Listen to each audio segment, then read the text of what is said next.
Hi everyone, welcome back to my channel. This is Josie's Point of View, where we focus on human interest stories from the Carolinas and beyond. Today it's Monday and it's June the 6th, 2022. Thank you so much for tuning in. If you're new to my channel, I'd like to extend to you a warm welcome. Thank you so much for stopping by. I hope you find the information here to be informative. And if you're a returning viewer, by all means, thank you for coming back. You know, I always say the tide changes so frequently here on these YouTube streets, so you always have to acknowledge where your support comes from. And I want you to know I sincerely thank you for your support. Feel free to like and to share this video, and don't forget to subscribe. And our story today takes us to the city of Wendell here in North Carolina. Take a look at the headline. And it reads, School Resource Officer and Teacher Wife Investigated for Inappropriate Relationship with Students. I'll provide you with a summary here, and as always, I'll place links to a few of the full articles in the description box. Now, this story hit the news feed last week, and it was clear that it had been kept undercover for some time. But due to an investigation and certain decisions that were made during the third week in May, we finally learned that the North Carolina State Bureau of Investigation was looking into the fact that a deputy from Johnston County who worked as a school resource officer, as well as the deputy's wife, they were looking at them and investigating them for some type of specific encounters with more than one student. So I want to share with you what has been reported to the media. And I also want to encourage you to stick with me until the end, because I want to share some comments as well as my personal perspective on this situation. So our focus is on Corinth Holders High School, located in Wendell, North Carolina. I took a few minutes to research some background information on the school, and I learned it was established in 2010 and that it's part of the Johnston County public school system. I also learned that the high school is considered to be an above average high school, a lot of smart kids. It has about 2,054 students in grades 9 to 12, so it's a senior high school, and it has a student to teacher ratio of 19 to 1, and all of this information is available in the public domain. And just in case you're wondering why I'm telling you about this high school, well, I think it's important because the two individuals we're focusing on in this video, they both worked at the high school, Corinth Holders High School, and they had been employees at the school for quite some time. So let's go ahead and get right into our story. So it became public that this husband and wife team were under criminal investigation, and people were paying attention because of their roles, because he was a deputy, a school resource officer, and she was a teacher. They're both working in the same school. I was out there looking for pictures, but social media sites had been scrubbed clean by the time this became public. I saw one picture that could have been him, but there was nothing on her, and I felt, if I couldn't show pictures of both of them, I wasn't going to show one at all. But nonetheless, the husband, the deputy, his name is Mike Medlin, and his wife's name is Amy Medlin. And reports say that Amy was a family and consumer science teacher. And because of these investigations by the SBI, the North Carolina State Bureau of Investigation, as well as the Wendell Police, the husband, who was the resource officer, he was fired. He was fired from his job, and his wife, Amy, she was placed on suspension from her teaching job. Well, report says that Mike and Amy Medlin had inappropriate relationship and inappropriate interaction with at least two students, one apparently a male and one a female. And the two victims were believed to be either current or former students at the high school. And in case you're wondering how authorities found out, well, it appears that one of the victims had been doing some talking. Now, we know that Mike Medlin, the deputy school resource officer, he was fired on May the 23rd by the Johnston County Sheriff, which was his supervisor.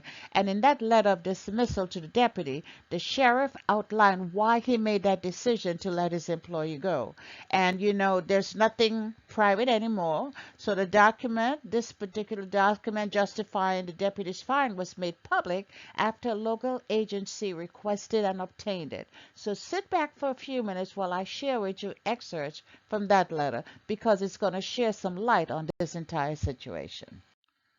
So in the letter of termination, The sheriff began by telling the deputy that once he, the sheriff, became aware of this alleged improper and inappropriate relationship with students, once he became aware of it, he requested an internal investigation to discover the truth. And those are my words. I'm summarizing here, right?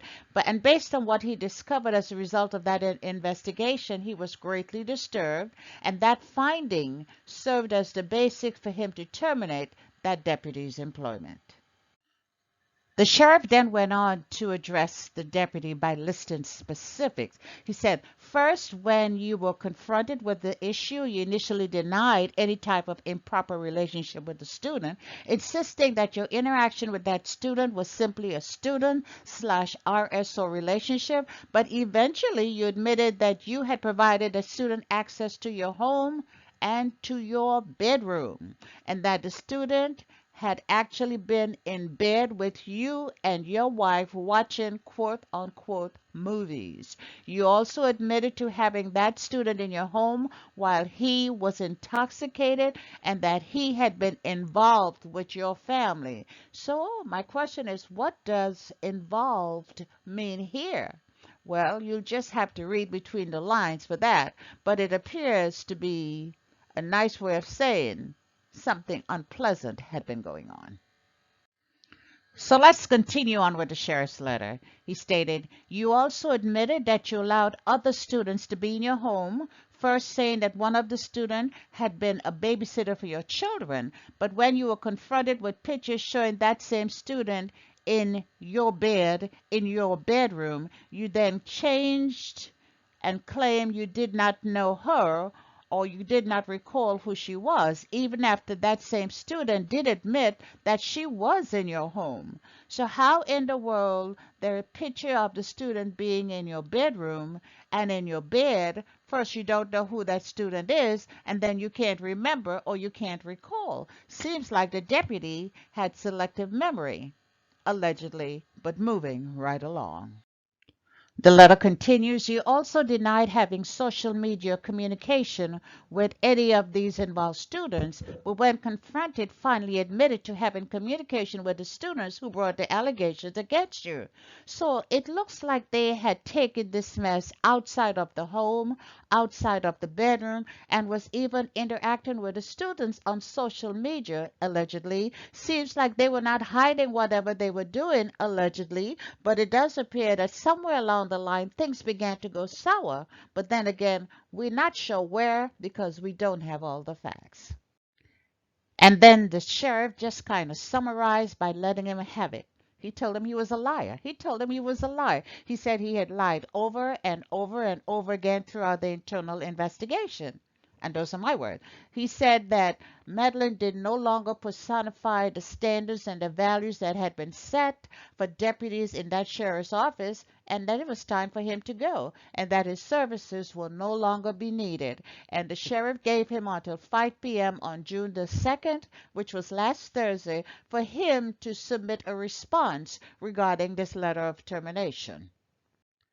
So let's talk about the other half of the team for a second. Let's talk about Amy Medlin for a few minutes. Reports say she was a veteran teacher of 22 years, and she holds an active North Carolina teacher's license that expires in June of 2023, and she had been teaching at Corinth since 2015. So when the Deputy Attorney General asked the North Carolina SBI, State Bureau of Investigation, to look into the case, and they started their criminal investigation, it's at that point that Amy was placed on suspension from her teaching job. I'm just wondering how long the school knew about these complaints or these accusations or these alleged complaints, I should say, before they actually decided to even look into the matter of whether or not they had done their own internal investigation. Because I think because more than one student is involved, I think timeline is really, really important because it's going to give you an idea as to whether the school was really on top of their game